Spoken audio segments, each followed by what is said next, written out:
हजारों की संख्या में नगर में लोग आपके कार्यालय के चक्कर काट रहे हैं, उन्हें प्रधानमंत्री आवास योजना का लाभ नहीं मिल पा रहा है। जो छोटे कस्बों और शहरों में हैं, तो इन लोगों ने मान लिया कि भारतीय जनता पार्टी की सरकार गरीबों की और रोजगार की दुश्मन सरकार है, इसलिए अपने घर वापस आ रहे हैं। लंबे समय से खाली जगहों को भरने के बजाय पूरे नगर निगम विभाग को आउटसोर्सिंग का अड्डा बना दिया है, जहां छोटे कर्मचारियों का शोषण और दोहन हो रहा है। आज भी नगर क्षेत्र में जलापूर्ति की स्थिति बदतर है और लोग पानी के लिए तरस रहे हैं। हमारे संविदा के कर्मचारी आपसे बड़ी उम्मीद पाले थे, इसलिए कि चुनाव के समय आपने और माननीय मुख्यमंत्री जी ने भी वादा किया था कि हम संविदा के कर्मचारियों को परमानेंट करने का काम करेंगे, लेकिन आपने बजट में इनको निराशा पैदा किया है, इनकी कोई जगह नहीं बनाई।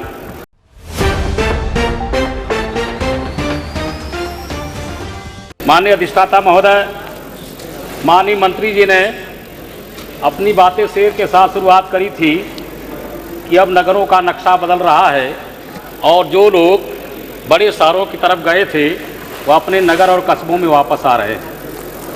माननीय मंत्री जी, ये जो लोग बड़े शहरों की तरफ गए थे वो आपके नगरों और कस्बों का नक्शा बदलने की वजह से वापस नहीं आ रहे हैं, बल्कि उनका तजर्बा ऐसा रहा कि बड़े शहर में जब वो गए थे तो रोजी रोटी और रोजगार की तलाश में गए थे, लेकिन उन्होंने देखा कि बड़े शहरों में भी रोजी रोजगार और वही संकट हैं जो छोटे कस्बों और शहरों में हैं। तो इन लोगों ने मान लिया कि भारतीय जनता पार्टी की सरकार गरीबों की और रोजगार की दुश्मन सरकार है, इसलिए अपने घर वापस आ रहे हैं और अपने ही घर में रहना बेहतर समझ रहे हैं। माननीय मंत्री जी ने बजट में की शुरुआत करते समय सफाई कर्मचारियों के योगदान और उनके सम्मान करने की बातें कही। माननीय मंत्री जी, कहीं से भी आपका बजट न तो नगर क्षेत्र में, नगर पालिका क्षेत्र में, टाउन एरिया के क्षेत्र में या नगर निगम के क्षेत्र में रहने वाली जनता के हक में है और न ही आपका यह बजट नगर विभाग में काम करने वाले कर्मचारियों के हक में है। मैं इसलिए बातें कह रहा हूं कि आपके बजट से बड़ी उम्मीदें थी कर्मचारियों को कि लंबे समय से जो जगहें खाली हैं उनको आप भरने का काम करेंगे। इतना ही नहीं, हमारे संविदा के कर्मचारी आपसे बड़ी उम्मीद पाले थे, इसलिए कि चुनाव के समय आपने और माननीय मुख्यमंत्री जी ने भी वादा किया था कि हम संविदा के कर्मचारियों को परमानेंट करने का काम करेंगे, लेकिन आपने बजट में इनको निराशा पैदा किया है, इनकी कोई जगह नहीं बनाई।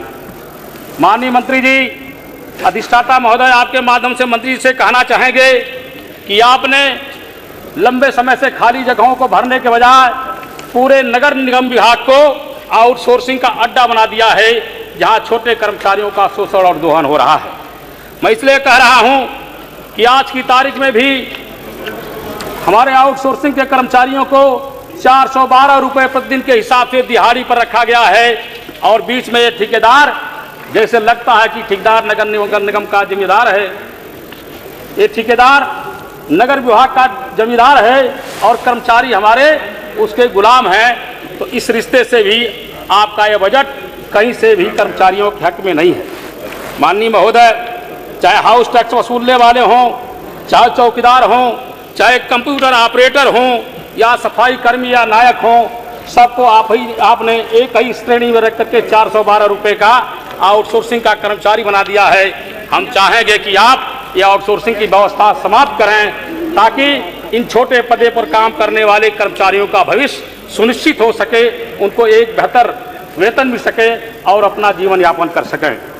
माननीय अधिष्ठाता महोदय, माननीय मंत्री जी ने कहा अमृत योजना 1 और 2 के माध्यम से 39 लाख नए कनेक्शन अपने उपलब्ध कराए, लेकिन ईमानदारी की बात है कि आज भी नगर क्षेत्र में जलापूर्ति की स्थिति बदतर है और लोग पानी के लिए तरस रहे हैं। माननीय अधिष्ठाता महोदय, माननीय मंत्री जी ने बताया प्रधानमंत्री आवास योजना के बजट के तहत 3150 करोड़ और दोबारा 1732 करोड़ रुपए बजट में प्रावधान किया है। माननीय अधिष्ठाता महोदय, हम मंत्री जी से कहना चाहेंगे कि माननीय मंत्री जी, इतना के बावजूद भी हजारों की संख्या में नगर में लोग आपके कार्यालय के चक्कर काट रहे हैं, उन्हें प्रधानमंत्री आवास योजना का लाभ नहीं मिल पा रहा है। और इतना ही नहीं, हमें भी चाहेंगे कि आप पात्रता में थोड़ा ढील दीजिए। किसी तरीके से किसी गरीब आदमी ने 4 ईंटा लगा करके एक टीन शेड डाल दिया तो उसे आप अपात्र घोषित कर देते हैं। यह सरासर नाइंसाफी है, इसलिए कि ऐसे लोग कमजोर और गरीब हैं और पात्रता के काबिल हैं। हम चाहेंगे कि पात्रता में थोड़ी ढिलाई दे करके उनके ऊपर रहम करिए। माननीय मंत्री जी, आपने मलिन बस्तियों को विकास के लिए 400 करोड़ रुपए का आवंटन किया है।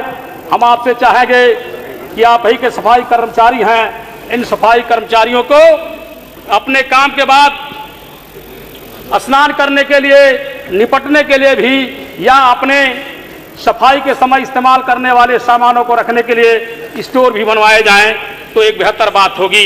ये हम आपसे बनाना चाहेंगे। जी, संक्षिप्त कर लीजिए माननीय सदस्य। माननीय मंत्री जी, आपने 50 करोड़ रुपया अवस्थापना निधि में रखा है।